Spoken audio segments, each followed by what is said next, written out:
Stop everything. Donald Trump just walked into FBI headquarters. What he did next left jaws on the floor. Was it a power play, a bombshell reveal, or pure chaos? The sun had barely crept over the horizon when the halls of the FBI headquarters in Washington, D.C. began to stir with life. Agents dressed in dark suits hustled between offices, papers shuffled, phones buzzed, and murmurs of classified conversations echoed against the marble walls.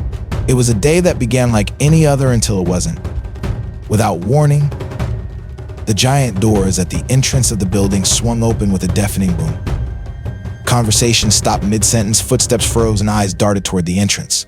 Standing there as if time itself had slowed was President Donald J. Trump, the 47th President of the United States. He wasn't supposed to be there, no scheduled visit, no security clearance call, no prior notice.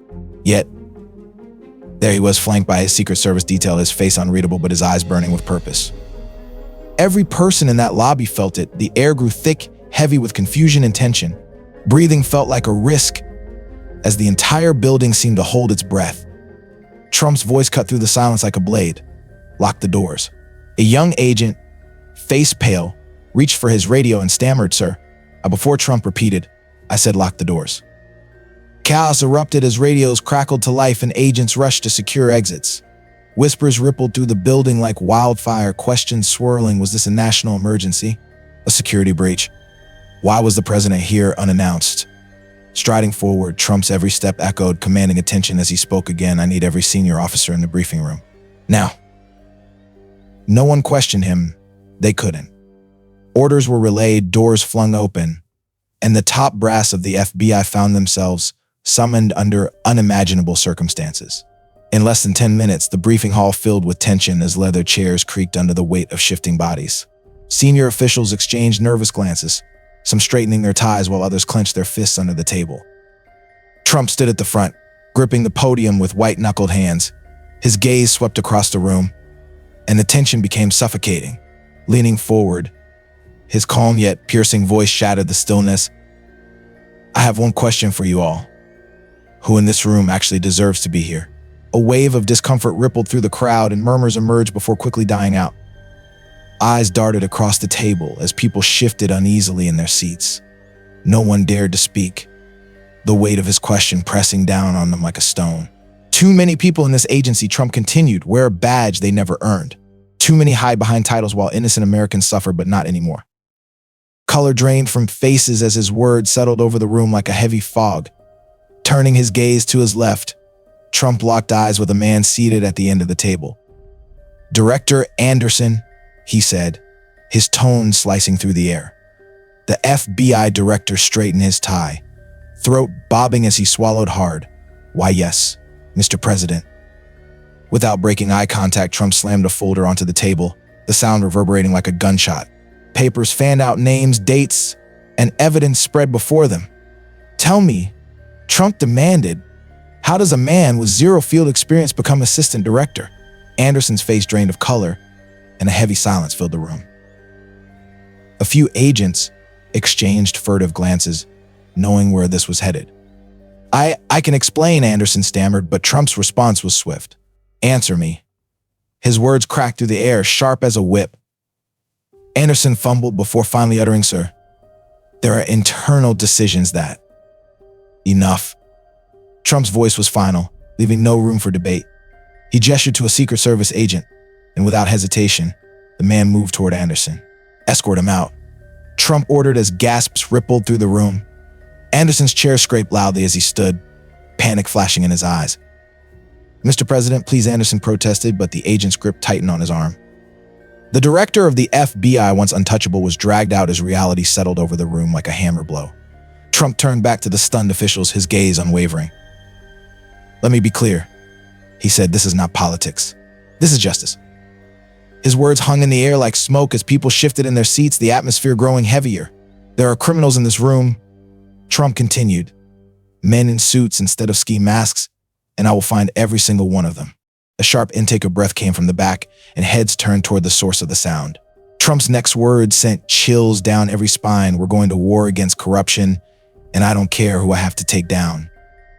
Eyes darted nervously as whispers turned to panic glances. Picking up the folder again, Trump flipped through the papers with measured purpose. These documents, he said, holding them up, prove certain agents have targeted innocent American citizens, false arrests, intimidation tactics, and lives destroyed. Gasp echoed, cutting through the thick tension. His gaze locked onto one figure across the table.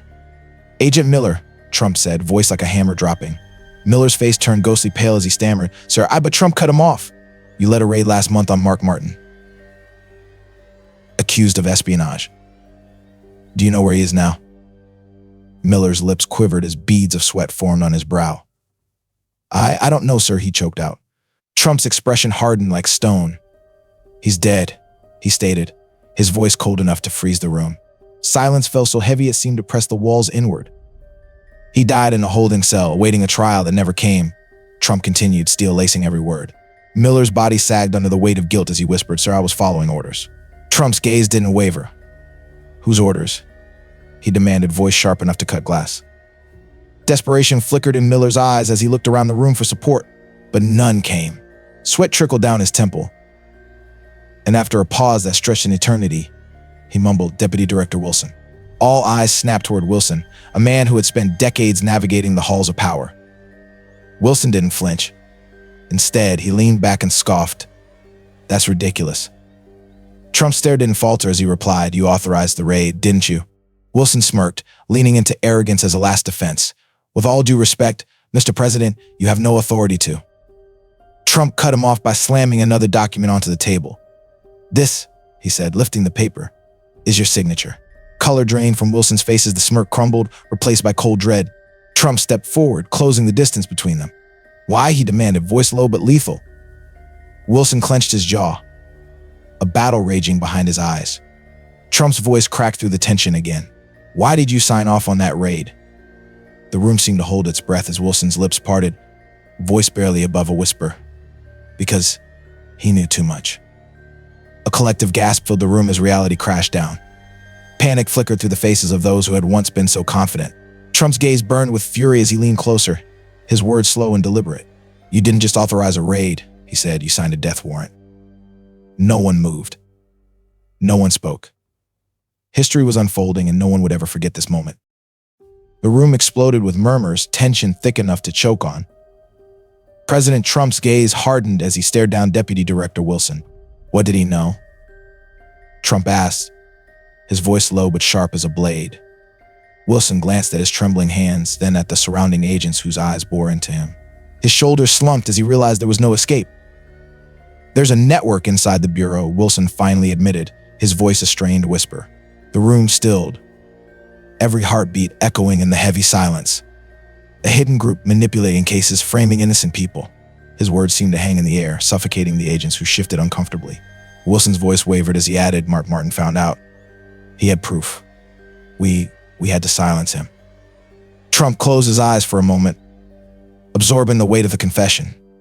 When he opened them, fire burned in his gaze. You didn't just silence him, Trump said quietly, each word cutting deeper than the last. You murdered him.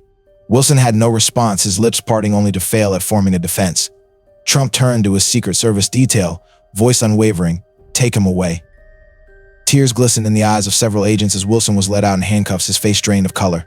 The click of the closing doors echoed like a gavel, marking the beginning of something far bigger than anyone had imagined. As the reality of the corruption began to settle over the room, the weight was suffocating. Some agents looked down at their hands, others clenched their jaws in shame, grappling with what they had just witnessed. Trump stood at the front, arms crossed, his face unreadable but his eyes burning with determination. If you think this is over, he began, his voice echoing off the walls, you're wrong. The room's murmur grew louder, fear and confusion rippling through the senior officials. Trump turned his attention toward Agent Thomas, a seasoned agent who had dedicated over 2 decades to the Bureau. Thomas, Trump called firmly, how long have you suspected this corruption? Agent Thomas hesitated, visibly battling the weight of guilt and fear. Mr. President, he started, voice cracking. Tell me the truth, Trump pressed.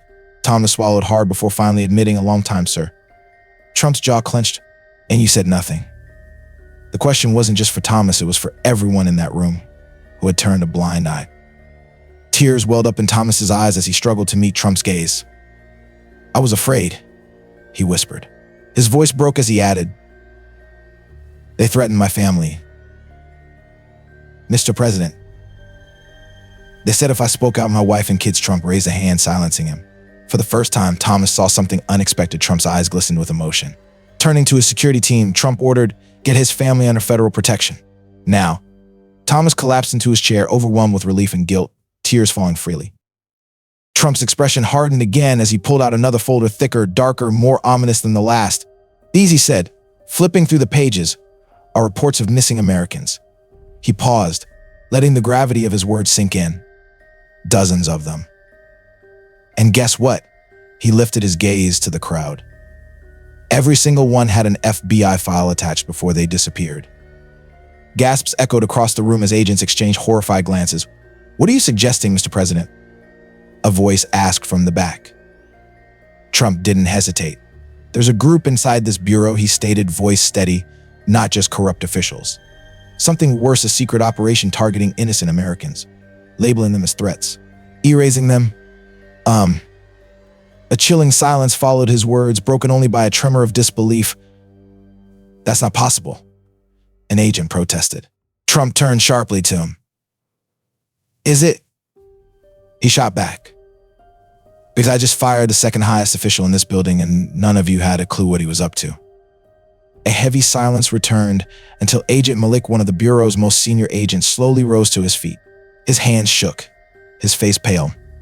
"Mr. President," he began, voice wavering, "my brother disappeared last year." The room fell deathly silent. Malik's voice cracked as he continued. "He was a school teacher, sir. No criminal record, no enemies. One morning he left for work and never came back." Trump's gaze softened, though his resolve did not waver. "What did the FBI tell you?" Malik clenched his fists, his face twisting with anger and heartbreak. "That they had no leads," he said bitterly. "But I work here. I know how the system works. They had leads, they just didn't want to share them." A tear slipped down Malik's cheek as he hastily wiped it away. Taking a deep breath, Trump reached into his jacket and pulled out a document. Sliding it across the table, he met Malik's eyes. "Do you trust me?" Malik hesitated for a beat before nodding, heart pounding. His fingers trembled as he opened the file, and his breath hitched. There was a classified file on his brother, David Malik. Stamped on the cover, "Classified Disappearance." Tears streamed down Malik's face as he looked up at Trump, who nodded solemnly. "I'm going to find him," Trump promised, "and I'm going to bring them all down." For the first time in years, the agents in that room felt something foreign yet powerful: hope. Malik clutched the file to his chest, the weight of grief and possibility overwhelming him. "Malik," Trump said, voice gentler now, "do you want the truth?" Malik swallowed hard, voice barely a whisper. "Yes, sir." Trump nodded and turned toward a steel door at the far end of the room, one that even senior agents had never accessed. "Follow me." The room collectively held its breath as Trump strode forward. Malik and Agent Thomas exchanged glances before hurrying after him. The metallic click of security codes echoed in the suffocating silence. The door creaked open, revealing a dimly lit hallway that seemed to stretch into darkness. Each footstep echoed a haunting reminder of what awaited them. At the end stood another door, heavily reinforced. Trump stopped and turned to Malik. "Your brother isn't dead," he said. "He was taken here." Malik's heart pounded like a war drum. "Taken by who?" Trump's gaze darkened. "By people who don't want America to know the truth." With a nod to his agents, the door groaned open, and what lay beyond made every breath catch. Rows of steel red cells lined the walls, housing men and women hollow-eyed, broken yet breathing. Some wore tattered clothes, others sat silently, souls seemingly drained. Malik's legs nearly gave out as he scanned the faces, searching. Tears blurred his vision. "Where is he?" His voice cracked. "Where's my brother?" A weak voice, raspy and barely audible, called from the back. "Nathan." Malik froze. His breath hitched as he sprinted toward the voice. "David?" Hands trembling, he gripped the bars. There, battered but alive, was his brother. Tears streamed down Malik's face. "They told me you were dead," he sobbed. David's exhausted eyes met his. "They tried," he whispered, voice thick with pain. "They tried to make me disappear." Trump placed a steadying hand on Malik's shoulder. "Not today," he said firmly. Turning to his agents, Trump barked, "Get them all out of here. Every single one." Doors clanged open as agents moved quickly, unlocking cell after cell.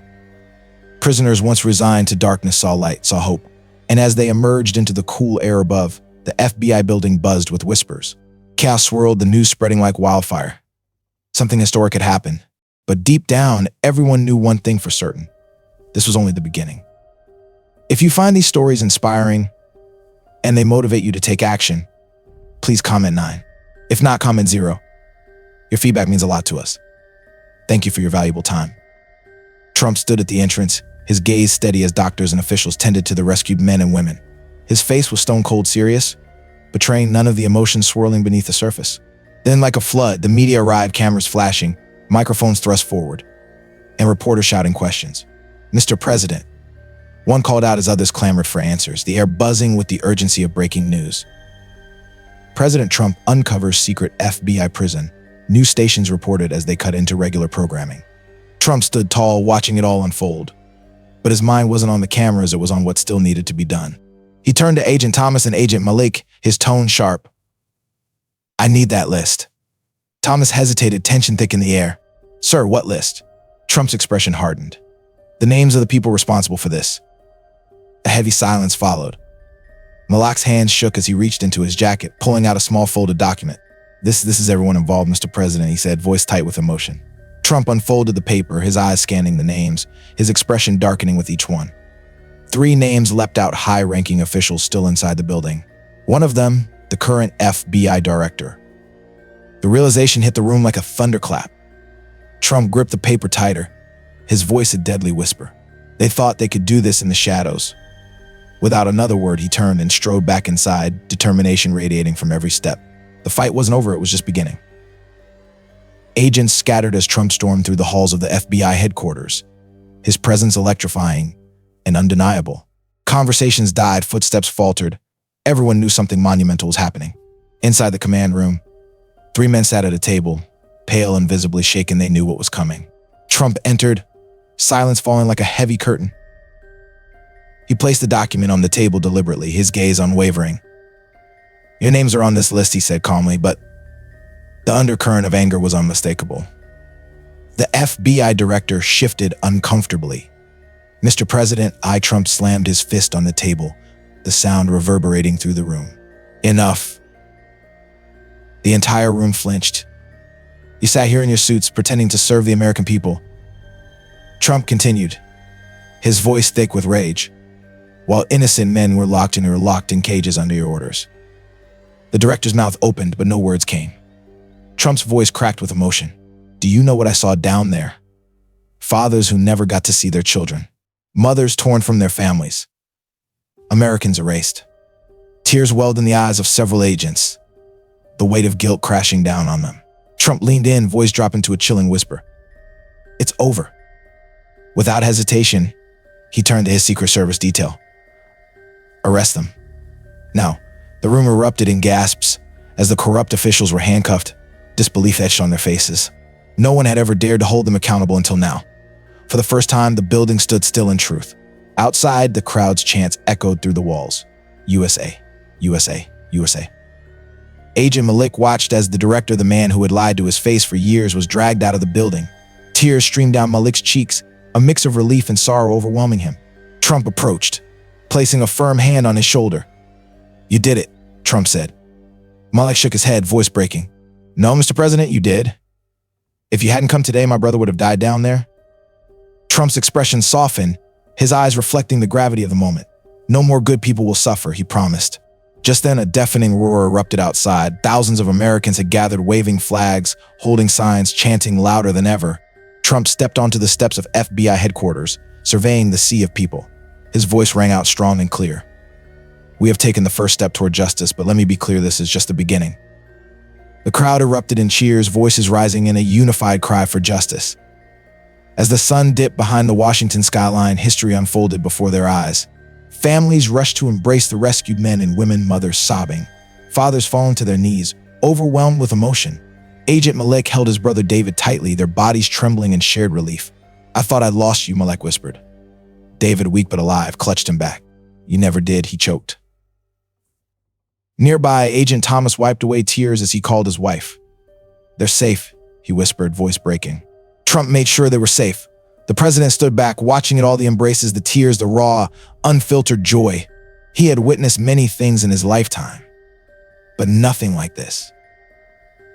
America wasn't just witnessing justice, it was feeling it. Then, something unexpected happened. An elderly woman, frail and trembling, approached Trump. Her eyes, filled with tears, met his. Taking his hand, she whispered, "You saved my life." For the first time that day, Trump's eyes glistened. But victory wasn't enough. There was still work to do. Inside the FBI's main conference room, Trump and his team pored over every document, every corrupt deal, every false charge. "We need arrests," Trump said firmly. Every single person involved. Names were called. Agents were handcuffed. Officials who once believed they were untouchable were dragged from their offices. America watched it all live, eyes glued to the screens as the FBI, once clouded by corruption, was purged. Trump walked the halls, observing the transformation. Honest agents stepped forward, true patriots reclaiming their agency. "Mr. President," Malek said, approaching with Thomas by his side, "we're with you." Thomas nodded. "All of us." Trump inhaled deeply, the weight of history settled on his shoulders. Then, with unwavering resolve, he gave the command, "Let's finish this." And so they did. The rot inside the FBI was finally being erased, justice sweeping through every corner.